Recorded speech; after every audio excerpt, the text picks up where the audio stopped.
Upon exiting the Constitutional Convention, Benjamin Franklin was famously asked, "What sort of government have the delegates created?" His answer was, "A deep learning artificial intelligence, if you can keep it." Of course, he called that deep learning artificial intelligence a republic. But as I will show, the distinctions between the two are in their method of execution, rather than design and operation. This is the operation of a minimal AI. Input node signals are combined using a weighted average calculation by the hidden nodes.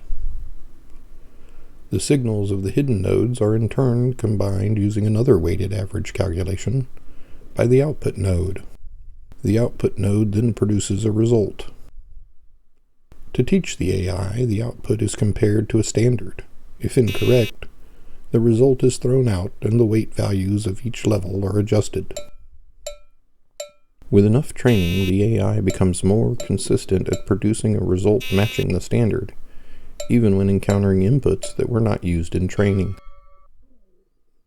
A republic consists of the people, whose desires and opinions are given more or less weight by legislators in the form of bills. The desires and opinions of the legislature are in turn given more or less weight by the administrator. If the administrator approves, the result are what we call laws. The judiciary then performs a check on the laws by comparing them to the constitutional standard and legal precedent. The decision of the Supreme Court is then used to reduce the weight of the opinions of those that continue to support an unconstitutional law or action.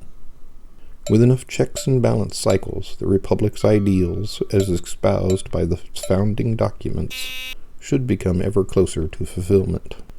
Again, an AI, a republic, an AI, a republic, and the AI once more. Compressing this AI diagram into a symbol and giving it a designation, we can now combine a number of them into a deep learning system. This is done by further integrating both the original inputs as well as the outputs of each of them.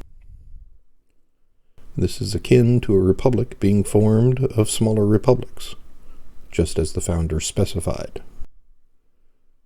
This form balances the inputs of the public as well as the intelligence of the smaller republic's output. The laws proposed and debated by both chambers, approved by the President, and judged to be constitutional by the Supreme Court, apply to both the federal level and override the laws of the smaller republics when applicable. Another way to view this is as a nervous system consisting of a spinal column of states, capable of reacting quickly to the changes in their respective areas, capped off by a federal brain with two hemispheres. Sadly, this no longer describes the U.S. federal government.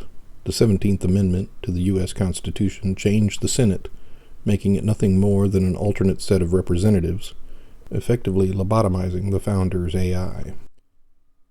As I've shown, a republic, specifically the U.S. Republic, given to us by the founders, is a human-operated deep learning AI. As such, it's important to see what we can learn from this observation.